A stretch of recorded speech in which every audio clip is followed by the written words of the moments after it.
사무엘상 23장 1절부터 14절입니다.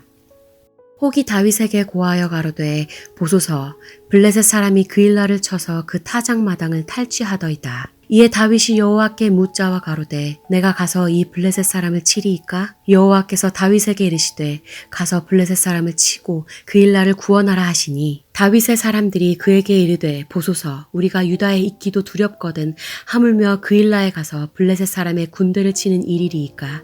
다윗이 여호와께 다시 묻자온대 여호와께서 대답하여 가라사대 일어나 그일라로 내려가라. 내가 블레셋 사람을 내 손에 붙이리라 하신지라. 다윗과 그의 사람들이 그일라로 가서 블레셋 사람과 싸워 그들을 크게 도륙하고 그들의 가축을 끌어오니라. 다윗이 이와 같이 그일라 거민을 구원하니라. 아히멜렉의 아들 아비아달이 그일라 다윗에게로 도망할 때에 손에 에봇을 가지고 내려왔었더라. 다윗이 그일라에 온 것을 혹이 사울에게 고하매 사울이 가로되 하나님이 그를 내 손에 붙이셨도다. 그가 문과 문빗장이 있는 성에 들어갔으니 갇혔도다. 사울이 모든 백성을 군사로 불러 모으고 그일라로 내려가서 다윗과 그의 사람들을 애워싸려 하더니 다윗이 사울의 자기를 해하려 하는 계교를 알고 제사장 아비아달에게 이르되 에봇을 이리로 가져오라 하고 다윗이 가로되 이스라엘 하나님 여호와여 사울이 나의 연고로 이 성을 멸하려고 그일라로 내려오기를 꾀한다 함을 주의 종이 분명히 들었나이다. 그일라 사람들이 나를 그의 손에 붙이겠나이까? 주의 종의 들은 대로 사울이 내려오겠나이까? 이스라엘 하나님 여호와여 원컨대 주의 종에게 일러 주옵소서. 여호와께서 가라사대 그가 내려오리라. 다윗이 가로되 그일라 사람들이 나와 내 사람들을 사울의 손에 붙이겠나이까? 여호와께서 가라사대 그들이 너를 붙이리라. 다윗과 그의 사람 600명 가량이 일어나 그일라를 떠나서 갈 수 있는 곳으로 갔더니 다윗이 그일라에서 피한 것을 혹이 사울에게 고하매 사울이 가기를 그치니라. 다윗이 황무지 요새에도 있었고 또 10황무지 산골에도 유하였으므로 사울이 매일 찾되 하나님이 그를 그의 손에 붙이지 아니하시리라. 안녕하세요. 박문기 전도사입니다.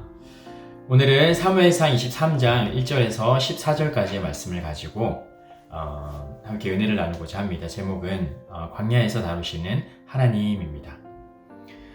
오늘 우리가 본문을 통해서 마주하게 되는 이 다윗은 인생의 가장 혹독한 광야의 시간들을 지나고 있습니다. 다윗에게는 인생에 단 한 번의 고난이 찾아온 것이 아니라 사실 그의 삶이 매일매일의 그의 삶이 고난의 연속이었다라고 해도 틀린 말이 아닐 것입니다. 하나님께서 그렇다면 왜 이렇게 다윗에게는 연속되어지는 계속해서 뒤이어서 일어나게 되어진 이러한 고난의 시간들, 광야의 시간들을 허락하셨을까요? 오늘은 이러한 다윗의 삶을 살펴봄을 통해서 광야라고 하는 것이 또한 광야에서 삶이 어떠한 의미들을 지니게 되어지는지를 함께 살펴보고자 합니다. 먼저 본문을 함께 살펴보도록 하겠습니다. 오늘 본문 1절을 보게 되어지면 이 이야기가, 이 사건이 일어나고 있는 배경은 바로 그일라라고 하는 곳입니다. 그일라는 유대에 속한 땅이지만 유대의 중심부에서는 다소 떨어져 있는 변두리에 위치한 지역이었습니다. 오늘날 미국으로 치게 되어지면 아마 하와이 정도 되지 않을까요? 미국에 속해 있지만 미국 본토와는 좀 멀리 떨어져 있는 하와이나 혹은 괌 같은 지역을 일컫는 것이었습니다. 그런데 이 그일라라고 하는 지역에는 블레셋 사람들이 자주 쳐들어와서 그 땅 사람들이 열심히 피땀 흘려 갖고 놓은 곡식들을 자주 탈취했었습니다. 열심히 추수한 곡식들을 빼앗아 간다라고 하는 것은 그들의 생명을 위협하는 행동들이었습니다. 이때 곡식을 잘 수확해야지만 다음 한 해를 잘 보낼 수가 있는데 정성스럽게 애쓰고 가꾼 그 곡식들을 약탈해 간다라고 하는 것은 그야말로 그들의 생존의 위협에 몰아넣는 것이었습니다. 그일라의 사람들이 이처럼 블레셋의 침탈로 인해 고통을 당하고 있다는 소식을 다윗은 전해 들었습니다. 그리고 곧장 하나님께 묻습니다. 하나님, 제가 가서 이 블레셋 사람들을 치고 그일라를 구해야 할까요? 하나님께서는 다윗에게 가서 블레셋 사람들을 치라고 말씀하셨습니다. 하지만 다윗의 주변에 있는 용사들은 모두 두려워했습니다. 우리를 계속해서 쫓는 사울로 인해서 그 사울 하나도 감당하기 힘든데 이 유대 땅에 머물고 있는 것만으로도 매일매일 숨막힐 지경인데 또 그일라로 가서 블레셋 군사들까지 쳐야라고 한다는 것은 그들에게 정말 큰 부담으로 다가갔던 것이었습니다. 하지만 하나님께서는 다윗과 함께 그들에게 가서 너희가 고통당하는 그일라 백성들을 구하라고 하나님께서는 명령하시는 겁니다. 다윗은 어려운 상황 가운데 놓여 있었지만 자신의 행동이 하나님의 뜻보다 훨씬 앞서지 않으려고 노력했습니다. 그래서 하나님께 재차 물었습니다. 이는 늘 조급해했던 사울의 행동과는 사뭇 달랐습니다. 사울은 앞선 15장을 살펴보게 되어지면 블레셋의 침략 앞에 너무너무 두려운 나머지 왕으로서는 결코 해서는 안 되는 일을 하나님 앞에서 하게 되었습니다. 내용인즉 사울은 왕이 오른 지 2년 만에 블레셋과의 전쟁을 치르게 되었습니다. 사울의 군대는 단 3,000명이었습니다. 그렇지만 블레셋의 병거는 3만이었고 마병은 6,000이었다라고 성경은 기록하고 있습니다.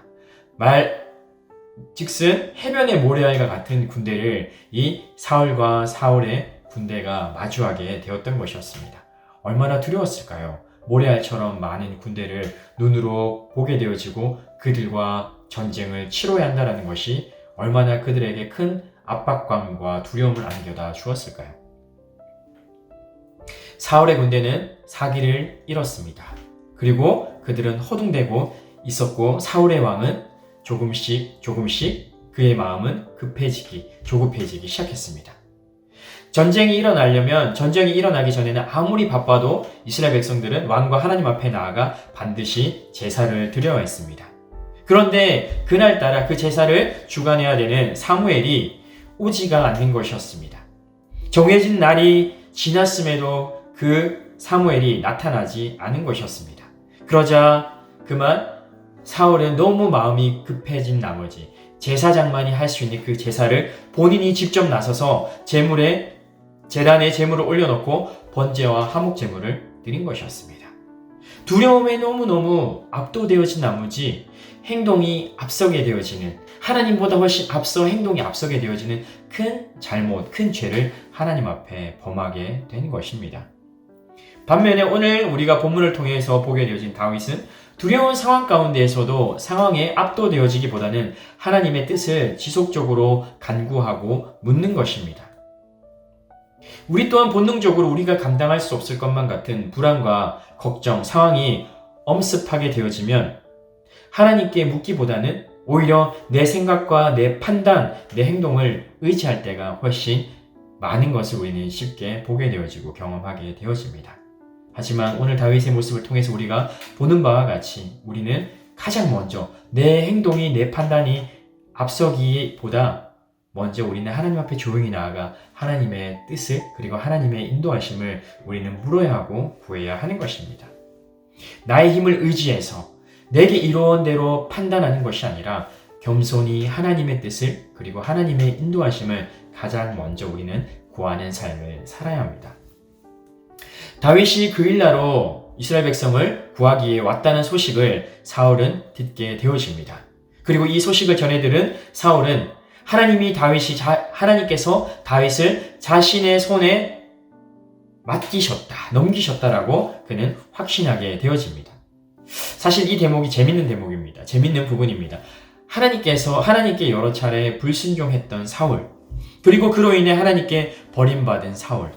그러나 그는 정작 이 일 가운데에서 하나님께서 다윗을 자신에게 넘기셨고 하나님께서 자신을 돕고 계신다라고 하는 착각에 빠지게 되는 것입니다. 여기서 우리는 한 가지 영적인 사실을 발견할 수가 있습니다. 이는 우리가 하나님을 이야기하면서도 하나님의 임재를 이야기하면서도 정작 우리의 삶은 하나님으로부터 멀어져 있을 수도 있다라고 하는 것입니다. 바로 오늘 본문의 사울처럼 말입니다. 신앙생활을 오래도록 한 우리도 이와 같은 일들을 범할 수 있기 때문에 우리는 더욱더 민감해져야 합니다. 정작 우리 입술로는 하나님을 이야기하면서 하나님의 임재와 하나님의 도우심을 이야기하면서 정작 나의 삶은 그 하나님과 별반 멀어져 있는 삶을 살아가고 있지는 않은지를 우리는 우리 자신을 날마다 살펴야 하는 것입니다. 그리고 우리는 나아가 하나님의 뜻을 나의 뜻으로 포장하지는 않는지, 하나님의 뜻을 나의 뜻이라고 내가 하고 싶은 그러한 생각과 행동과 결정들을 하나님의 뜻이라고 하는 그런 거룩한 이름들로 포장해내고 있지는 않은지 우리는 예민하게 살펴야 하는 것입니다.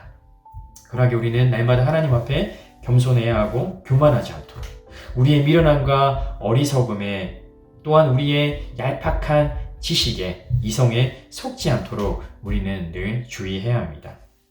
그런데 본문을 보면 곤란한 상황은 다윗이 블레셋의 군사들의 손에서 그일라의 주민들을 구원한 이후에 바로 생겨나게 되어집니다. 그일라에 다윗이 왔다가 하는 소식을 들은 사울은 군사들을 모아 그일라로 가 그를 에워쌀 계획을 세우게 되어집니다. 그리고 이 사실을 다윗 또한 들어서 알게 되어집니다. 그때 다윗은 또다시 하나님께 묻습니다. 하나님, 사울이 내게 온 그때 그일라 사람들이 나를 사울의 손에 넘겨버릴까요? 하나님께서는 그렇다라고 이야기를 합니다. 뭘까요? 다윗은 블레셋의 군사로부터 고통을 당하는 그일라의 주민을 구하고자, 그들의 고통을 외면하지 않고 그들의 고통에서 구원해내고자 큰 위협을 감내하고도 그곳으로 왔습니다. 위험을 무릅쓰고 죽음의 위협을 무릅쓰고 이 그일라 백성들을 블레셋의 손에서 구원해내는데, 근데 그 구원함을 받은 그일라 백성들은 정작 이 다윗을 배반한다라고 하는 것입니다. 다윗의 등에 칼을 꽂고 뒤통수를 친다라고 하는 것이죠. 사울의 편에 서겠다라고 하는 것입니다. 다윗으로서는 큰 배신감과 함께 또다시 그에게 찾아오는 죽음의 위협에 직면해야 했을 것입니다. 그리고 그의 리더십 또한 큰 도전에 부딪혀야 했을 것입니다.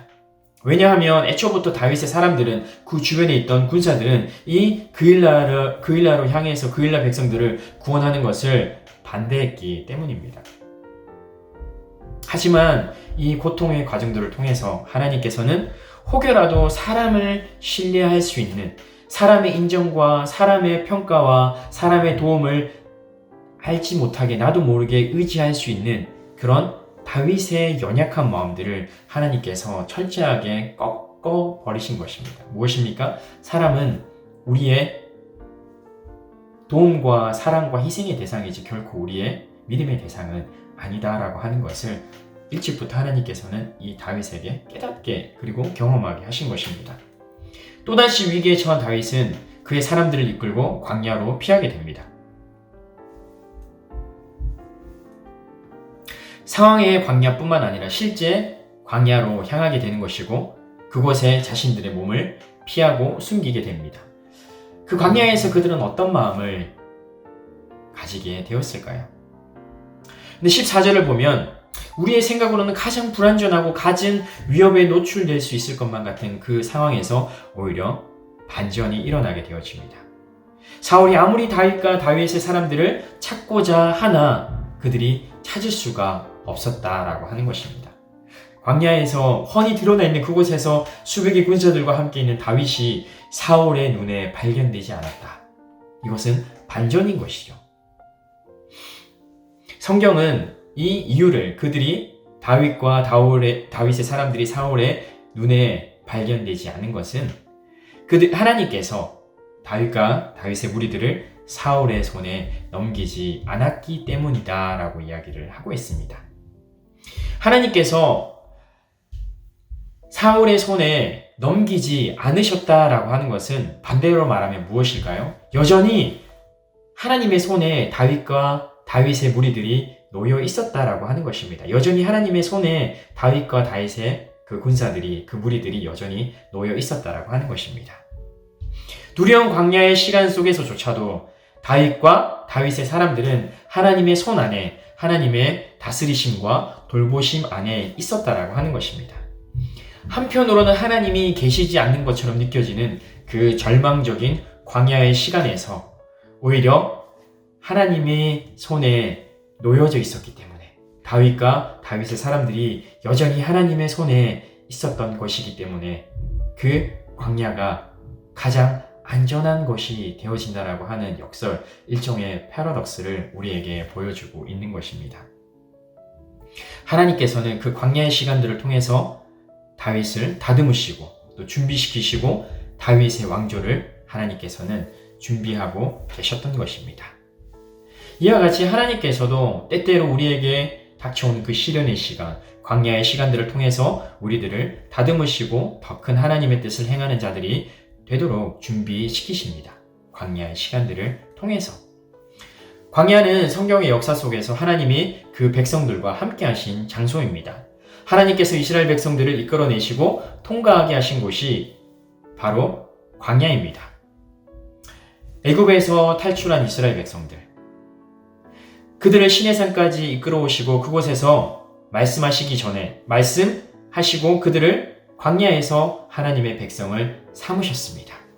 그리고 그들을 그 광야 가운데에서 성막이라는 것을 통해서 하나님을 경험하게 하셨습니다. 이 성막이 무엇이었습니까? 이 성막은 이스라엘 백성들이 하나님을 만나는 장소였습니다. 이 성막이 광야에 있는 이스라엘 백성들과 늘 함께했던 것입니다. 엘리야가 죽겠다고 나선 광야에서 하나님은 그를 먹이시고 쉬게 하시고 회복시키셔서 다시금 하나님 앞으로 이끄셨습니다. 믿음의 조상 아브라함은 광야에서 하나님을 만나 약속을 받았고 야곱은 도망을 치다가 광야에서 하나님의 집의 계단을 보게 되었습니다. 모두가 절망적일 것만 같은 광야에서 하나님을 독대하여서 만났던 것입니다. 그곳에서 말씀하시는 하나님의 음성을 들었고 하나님의 사람으로 빚어지는 시간들을 가졌습니다. 오늘 광야의 다윗과 같이. 광야는 얼핏 보기에는 고난과 고통의 장소이지만 사실은 그와 정반대로 하나님과의 동행의 장소이며 하나님을 깊이 만나는 장소입니다.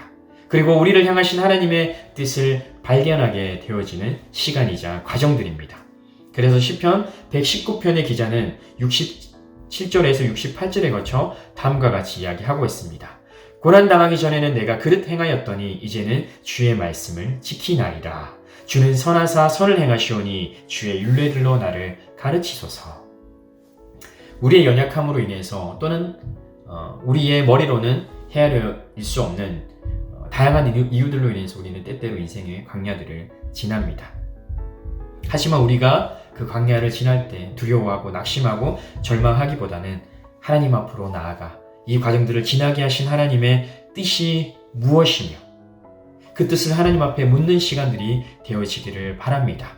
그리고 하나님 앞에 나아가는 그 시간들을 통해서 더 깊이 하나님과의 깊은 관계들을 경험하기를 바랍니다. 하나님은 성공을 통해서만 우리의 믿음을 굳게 세워가시지 않습니다. 때로는 실패와 좌절과 광야의 시간들을 통해서 우리의 믿음을 연단하시고 때로는 강하게 빚으십니다. 우리의 유한한 생각으로는 하나님의 영원하신 지혜를 다 알 수 없지만, 다 헤아릴 수 없지만 하나님께 대한 믿음으로 이 광야의 시간들이 지난 뒤에는 반드시 우리를 아름답게 빚으실 것이다 라고 하는 생각들을 가지고 포기하지 않고 낙심하지 않고 하나님이 일하신 들을 기대함으로 이 시간들을 잘 감당해 나갈 수 있는 새안의 모든 청년들이 되어지기를 바랍니다.